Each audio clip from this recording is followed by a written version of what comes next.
God's. कहानी की शुरुआत में हमें लिवाई को दिखाया जाता है, जो पहले यूएस आर्मी में एक शार्प शूटर था, पर अब वह आर्मी छोड़ चुका है। एक मिस्टीरियस लेडी उसे अपने पास बुलाती है और कहती है कि मेरे पास तुम्हारे लिए खास मिशन है। तुम्हें यूएस और रशिया के बॉर्डर पर बने एक टावर पर 1 साल के लिए पहरा देना होगा, जिसके बदले तुम्हें अच्छे खासे पैसे दिए जाएंगे। ये एक सीक्रेट मिशन है। लिवाई उसकी बात मान जाता है। दूसरी तरफ हमें रशिया में एक लड़की को दिखाया जाता है, जिसका नाम ड्रासा है। ड्रासा भी एक शार्प शूटर है। वह पैसों के लिए लोगों को मारती है। वह अपने पिता के पास जाती है, जो एक ग्रेवयार्ड में काम करते हैं। उनकी तबीयत बहुत ज्यादा खराब होती है, इसीलिए वह अपनी बेटी ड्रासा से कहते हैं कि अब मैं इस दर्द को और नहीं सह सकता। मैंने तय किया है कि आने वाली 14 फरवरी को मैं अपनी जिंदगी का खात्मा कर दूंगा। तुम जहां भी रहो, आसमान में एक बार देखकर मुझे गुड बाय जरूर कहना। ये सुनकर ड्रासा बहुत इमोशनल हो जाती है। अब लिवाई को दिखाया जाता है, जिसे मिशन के लिए हेलीकॉप्टर में एक जगह पर छोड़ दिया जाता है, जहां से उसे 24 किलोमीटर पैदल आगे जाना होगा। अगले 2 दिनों तक वह पैदल चलते हुए उस जगह पहुंच जाता है, जहां पर उसकी मुलाकात एक दूसरे सोल्जर से होती है, जिसका नाम जेडी है। जेडी उसे बताता है कि पिछले 1 साल से मैं यहां पर हूं। मैंने 1 साल के बाद किसी इंसान को देखा है, इसीलिए वह लिवाई को देखकर बहुत खुश होता है। अब वह बताता है कि यहाँ पर 2 टावर हैं। यह रशिया और यूएस का बॉर्डर है। दूसरा टावर सामने जो दिख रहा है, वो रशिया का टावर है। इन दोनों टावर्स के बीच में एक घाटी है, जहां हमेशा धुंध छाई रहती है। तुम्हें बस अपने टावर पर अपनी मशीन गन में हमेशा गोलियों को लोड रखना है, और यहाँ पर जितने भी इक्विपमेंट्स हैं, जितने भी एंटेना हैं, उन्हें चेक करना है। अगर कोई भी एंटेना या कुछ भी खराब होता है, तो तुम्हें उसे ठीक करना होगा। साथ ही अगर तुम कभी सायरन की आवाज को सुनो, तो जल्दी से भागकर ऊपर इसी टावर पर आ जाना। यहाँ पर लिवाई उससे पूछता है कि इतनी सारी सिक्योरिटी किसके लिए है? यहाँ पर ऐसी कौन सी चीज है? और अब जेडी एक बम को उस घाटी में फेंकता है। जब घाटी में नीचे जाने के बाद बम ब्लास्ट होता है, तो वहां से खतरनाक क्रिएचर्स की आवाज आती है।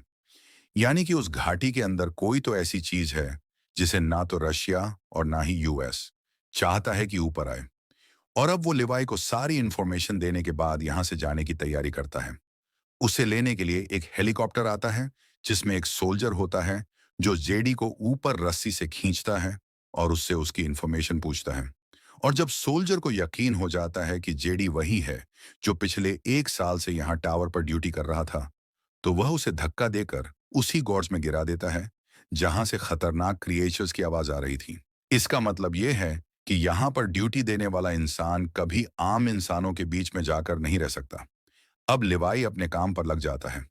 उसका काम होता है कि यहाँ पर हर एक चीज की देखभाल करना और महीने में एक बार यहाँ की सारी इंफॉर्मेशन को रेडियो से आगे पास ऑन करना। लेकिन लिवाई इस काम से बहुत ज्यादा बोर हो चुका है। एक दिन वह सामने के टावर पर अपनी दूरबीन से एक लड़की को देखता है। यह लड़की और कोई नहीं, बल्कि ड्रासा है, जो उसी की तरह एक शार्प शूटर है। पर यह दोनों अलग अलग देशों के लिए काम करते हैं, इसलिए इन्हें आपस में कांटेक्ट करने की इजाजत नहीं होती। 1 महीना बीत जाता है। एक दिन जब ड्रासा का बर्थडे होता है, तो वह जानबूझकर गोली चलाकर लिवाई का ध्यान अपनी तरफ आकर्षित करती है और एक बड़े से बोर्ड पर लिखती है, व्हाट्स योर नेम? दूरबीन से लिवाई देखता है। वह भी एक बड़े से कागज के टुकड़े पर लिखता है कि we are not allowed to contact each other, यानी कि हम एक दूसरे से कांटेक्ट नहीं कर सकते। ड्रासा लिखती है कि आज मेरा बर्थडे है, मैं जो चाहे वह कर सकती हूँ। और इसके बाद यह इसी तरह से एक दूसरे से लिखकर आपस में बातें करते हैं, जिस वजह से इनकी जान पहचान हो जाती है। इन दोनों को यह समझ में आ जाता है कि इन दोनों का निशाना अचूक है, और तभी ड्रासा देखती है कि नीचे गॉर्ज से कुछ क्रिएचर्स ऊपर आ रहे हैं। इसलिए वह उन पर निशाना लगाना शुरू कर देती है। लिवाई भी उन क्रिएचर्स के ऊपर निशाना लगाता है, और एक क्रिएचर जो कि ड्रासा के टावर तक पहुंच ही गया था, उस पर निशाना लगाकर लिवाई उसे नीचे गिरा देता है। जब वह सारे के सारे क्रिएचर्स मारे जाते हैं, तो ड्रासा लिखती है कि यह मेरा आज तक का सबसे बेस्ट बर्थडे है। और अब अगली सुबह दिखाया जाता है, जहां पर लिवाई नीचे जाकर हर एक चीज को रिपेयर करता है। साथ ही इनकी जो भी चीजें वेस्ट हो जाती हैं, ये उन सबको गॉर्ज में फेंक देते हैं। अब एक महीना बीत जाता है। ड्रासा और लिवाई अच्छे दोस्त बन चुके हैं। ये दिसंबर का महीना होता है, इसलिए बहुत ज्यादा ठंड होती है। ड्रासा ने बर्फ का एक स्टैचू बनाया होता है। दरअसल ये स्टैचू और कोई नहीं बल्कि लिवाई है। लिवाई ने भी इसी तरह का स्टैचू बनाया है, जिसे वह ड्रासा समझता है। कुछ महीने और बीत जाते हैं और दिन आता है 14 फरवरी का। आज ड्रासा बहुत ज्यादा उदास होती है, क्योंकि उसे पता है कि अब तक उसके पिता अपनी जिंदगी का खात्मा कर चुके होंगे। वो लिवाई को लिखकर कहती है कि आज मेरी जिंदगी का बहुत ही मुश्किल दिन है। काश मेरे पास कोई अपना होता। लिवाई अब फैसला कर लेता है कि वह किसी भी कीमत पर ड्रासा से मिलने गॉर्स के दूसरी तरफ जो टावर है, वहां पर जाएगा। वह गन से एक मोटी तार को उस तरफ भेजता है, जिसे ड्रासा एक मजबूत पेड़ के साथ बांध देती है। और अब लिवाई उस तार से दूसरी तरफ पहुंच जाता है। पहली बार ये दोनों एक दूसरे के आमने सामने हैं। ये दोनों एक दूसरे को देखकर बहुत खुश होते हैं। रात को ये दोनों डिनर करने के लिए बैठते हैं, जहां ये एक दूसरे को अपने बारे में सब कुछ बताते हैं। इसके बाद ये डांस करते हैं। दरअसल अब ये दोनों एक दूसरे को पसंद करते हैं। रात एक साथ गुजारने के बाद अगली सुबह एक बार फिर से लिवाई अपने टावर की तरफ जाने लगता है। लेकिन तभी उसकी जो वायर होती है, जिससे वह लटक कर जा रहा होता है, वह एक लटकते हुए बम से टकरा जाती है, जिससे एक ब्लास्ट होता है। ब्लास्ट होने की वजह से वायर टूट जाता है और वह सीधा गॉर्ज में जाकर गिरता है। उसे बचाने के लिए ड्रासा भी पैराशूट लगाकर हथियार लेकर गॉर्ज में कूद जाती है। वो पानी में गिरती है। दरअसल गॉर्ज में चारों तरफ पीले रंग की धुंध छाई होती है। वहां पर उसे लिवाई दिख जाता है, जो एक पेड़ से उल्टा लटका हुआ होता है।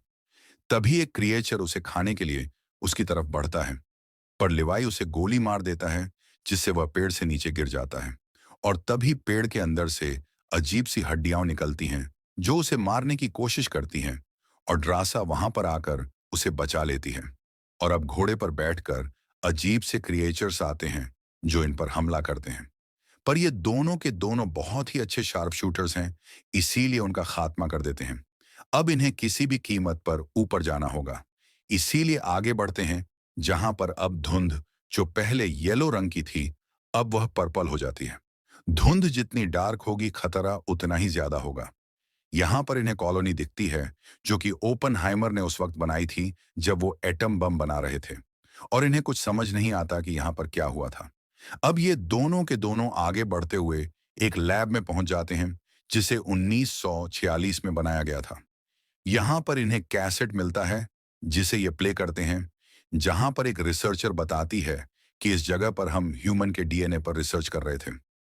लेकिन वह पूरी की पूरी रिसर्च हमारे विपरीत हो गई। वो रिसर्च खराब होने की वजह से इस पूरी जगह का डीएनए एक हो गया। यानी कि ह्यूमन के अंदर से पेड़ पौधे निकल सकते हैं, वहीं पेड़ पौधों के अंदर मांसपेशियां हो सकती हैं। यानी कि इस जगह में जितनी भी चीजें हैं, वह सब की सब एक ही डीएनए से मिलकर बनी है। अब यहां लिवाई देखता है कि कुछ और कंप्यूटर्स हैं, जो कि बहुत ज्यादा एडवांस हैं, यानी कि 1946 के नहीं हो सकते। वह उन कंप्यूटर्स को चेक करता है, जिससे उसे पता चलता है कि यहाँ पर कुछ ऐसी रिसर्च हो रही है, जिससे ह्यूमन के डीएनए को और ज्यादा एडवांस करके सुपर सोल्जर बना सकें।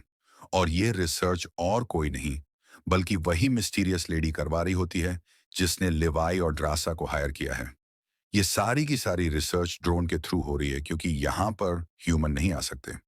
और इन दोनों को हायर इसलिए किया गया है क्योंकि यहाँ पर जितनी भी गन्स, जितने भी एंटेना हैं, उन सबको ठीक करने के लिए ह्यूमंस की जरूरत है। साथ ही जो पहला सोल्जर था, जिसका नाम जेडी था, उसने बताया था कि अगर नीचे कोई सायरन की आवाज सुनाई दे, तो जितना तेज हो सके इस जगह से भाग जाना। दरअसल यहाँ गॉर्ज में एक बहुत बड़ी मिसाइल होती है, और अगर वह मिसाइल फटेगी तो 2.5 किलोमीटर के रेडियस में सब कुछ तबाह हो जाएगा और ब्लास्ट होने से पहले सायरन बजेगा।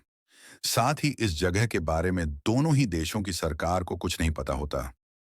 वो मिस्टीरियस लेडी सीक्रेटली इस काम को करवा रही होती है। ये सारा सच जान चुके हैं, पर इन्हें किसी भी कीमत पर यहां से निकलना होगा। जब यहां से आगे बढ़ते हैं, तो कुछ क्रिएचर्स आकर इनके बैग को इनके सामने रख देते हैं, जिनमें इनकी गन्स की गोलियां हैं। इन्हें गोलियों की जरूरत है, इसीलिए ड्रासा धीरे धीरे बैग की तरफ बढ़ती है। पर इससे पहले कि वह बैग लेकर वापस आती, एक क्रिएचर उसे खींचकर अपने साथ और भी अंदर ले जाता है। यह रेड जोन होता है, यानी कि यहाँ पर खतरा और भी ज्यादा है। और अब वो क्रिएचर ड्रासा के सामने आता है। दरअसल वह उसका डीएनए चेक कर रहा होता है। यह क्रिएचर और कोई नहीं, बल्कि यहाँ ऊपर जो टावर है, उसका पहला सोल्जर था जो इन्फेक्टेड होने की वजह से पूरी तरह से बदल चुका है। उसके अंदर इंसानों के साथ साथ पेड़ पौधों का डीएनए भी है। और अब ड्रासा उसके ऊपर हमला कर देती है। वह भी ड्रासा को मारना चाहता है, पर इससे पहले कि वह ड्रासा को नुकसान पहुंचाता, यहां पर लिवाई आ जाता है, जो उस क्रिएचर पर गोलियां चलाकर उसे खत्म कर देता है। अब इन्हें यहाँ के बारे में और भी इंफॉर्मेशन मिलती है, जिससे इन्हें पता चलता है कि वर्ल्ड वॉर 2 के वक्त यहाँ पर बायो वेपन्स बनाए जा रहे थे। पर अर्थक्वेक आने की वजह से यहाँ पर जितने भी बायो वेपन्स थे, वो सब के सब लीक हो गए, जिस वजह से यहाँ का पूरा वातावरण इन्फेक्टेड हो गया। ये दोनों के दोनों किसी भी कीमत पर यहाँ से ऊपर जाना चाहते हैं। इनके सामने एक बहुत बड़ा पेड़ होता है, जिसमें इंसानों की तरह अलग अलग ऑर्गन्स होते हैं। क्योंकि यहाँ की हर एक चीज का डीएनए एक ही है। इंसानों के अंदर पेड़ पौधों का भी डीएनए है, वहीं पेड़ पौधों के अंदर इंसानों का। और अब ये धीरे धीरे बड़ी सावधानी से आगे बढ़ना शुरू करते हैं। तभी गलती से ड्रासा का पैर एक ऑन आंगन के ऊपर पड़ जाता है, जिस वजह से वह पूरा का पूरा पेड़ एक्टिव हो जाता है। वह इनके ऊपर हमला कर देता है, पर लिवाई उस पेड़ को आग से जला देता है। आगे बढ़ते हुए इन्हें एक जीप मिल जाती है, और अब दोनों के दोनों उस जीप पर बैठकर बड़ी तेजी से यहां से निकलकर आगे बढ़ जाते हैं। ये पर्पल जॉन में पहुंच जाते हैं, जहां से इन दोनों ने अपने सफर को शुरू किया था। इन्हें वहां पर ऊपर से लटकती हुई वह वायर मिल जाती है, जिससे कि ये ऊपर जा सकते हैं। इसीलिए यहां पर लिवाई अपनी जीप को वायर के साथ बांध देता है, और अब धीरे धीरे वायर से ऊपर की तरफ जीप खींचना शुरू हो जाती है। और अब भी गॉर्ज के खतरनाक क्रिएचर्स जीप के साथ लटके हुए होते हैं, जो इन्हें मारना चाहते हैं। लिवाई बड़ी चालाकी से जीप की पेट्रोल की टंकी को फोड़कर उन सबको जलाकर भस्म कर देता है। ये दोनों के दोनों किसी तरह से गॉर्ज से बाहर निकल आते हैं। ऊपर आने के बाद ये दोनों तय करते हैं कि अब ये इस टावर पर और ज्यादा वक्त नहीं रुकेंगे। लेकिन सबसे पहले लिवाई अपने टावर पर जाकर उसे ब्लास्ट करना चाहता है। साथ ही वहां से वह उस मिसाइल को भी एक्टिवेट कर देगा, जो नीचे गॉर्ज में है, ताकि नीचे हर एक प्राणी, हर एक क्रिएचर पूरी तरह से हमेशा के लिए खत्म हो जाए। ड्रासा कहती है कि मेरे पास एक ऐसी सीक्रेट जगह है जहां पर हमें कभी कोई नहीं ढूंढ पाएगा। और अब लिवाई अपने टावर पर वापस चला जाता है। लेकिन वो मिस्टीरियस लेडी जिसने उसे हायर किया है, उसे लिवाई के इरादों के बारे में पता चल जाता है। वो लिवाई को रेडियो से कांटेक्ट करके पूछती है, क्या तुम नीचे गए थे? हमारे कंप्यूटर्स को किसी ने एक्टिवेट किया है। लिवाई कहता है कि नहीं। वह कहती है कि अगर तुम नहीं गए थे, तो जरूर सामने जो दूसरा टावर है, वहां से कोई नीचे गया होगा। तुम्हें उसे खत्म करना होगा। लिवाई कहता है कि ठीक है। लिवाई यहां पर अपने सभी बम्स को एक्टिवेट कर देता है, साथ ही उस टावर को भी जो नीचे मिसाइल के साथ कनेक्टेड है। पर यहां पर उस मिस्टीरियस लेडी को पता चल जाता है कि लिवाई और दूसरे टावर में जो लड़की है, ये दोनों आपस में मिले हुए हैं और जल्द यहां से भागने वाले हैं, क्योंकि उसने लिवाई और ड्रासा की फोटो एक साथ देख ली थी। अगली सुबह वो अपने सोल्जर्स के साथ हेलीकॉप्टर से इस जगह पर पहुंच जाती है, पर लिवाई इससे पहले यहां से निकल चुका होता है। वो अपने ड्रॉस को उसके पीछे भेजती है। लिवाई उनसे बचता हुआ भागता है। ड्रॉस उस पर हमला करते हैं। वहीं ड्रासा को दिखाया जाता है, जो बहुत दूर पहुंच चुकी होती है। और अब लिवाई के सामने वह टावर है, जिसे ब्लास्ट करने से नीचे की मिसाइल एक्टिवेट हो जाएगी, जिससे इतना बड़ा धमाका होगा कि यहाँ हर एक चीज राख में बदल जाएगी। वह अपनी जिंदगी का सबसे बड़ा निशाना लगाता है। निशाना एकदम सटीक होता है। टावर के ब्लास्ट होने के साथ नीचे की मिसाइल भी फट जाती है, जिससे वह मिस्टीरियस लेडी अपने सभी सोल्जर्स के साथ मारी जाती है। नीचे जितने भी क्रिएचर्स होते हैं, वह सब के सब खत्म हो चुके हैं। पर लिवाई अब भी उस मिसाइल के रेडियस में होता है। साथ ही उसका पैर बुरी तरह से जख्मी है, इसीलिए वह भाग नहीं सकता। वो ऊपर झरने से नीचे कूद जाता है। वहीं ड्रासा को दिखाया जाता है, जो लिवाई का इंतजार करती है, पर लिवाई नहीं आता। वह भी 5 दिनों तक एक केव में रहती है, क्योंकि वह गॉर्ज में गई थी और अगर 5 दिनों तक वह इन्फेक्टेड नहीं हुई तो वह यहां से चली जाएगी। दरअसल 5 दिनों में पता चल जाएगा कि वह इन्फेक्टेड है या नहीं। 5 दिन बीत जाने के बाद वह यहां से एक नई जिंदगी की शुरुआत में निकल पड़ती है। एक लोकल रेस्टोरेंट में वह वेट्रेस का काम करती है और कुछ दिनों के बाद वहां पर लिवाई आता है, जो अब भी जिंदा है। दरअसल वह जख्मी था, इसीलिए वह उससे मिलने नहीं आ पाया। उसे देखकर ड्रासा बहुत खुश हो जाती है। ये दोनों एक दूसरे के गले लग जाते हैं। इसी के साथ यह फिल्म, यह कहानी यहीं पर खत्म हो जाती है। उम्मीद करते हैं कि यह कहानी आपको पसंद आई होगी।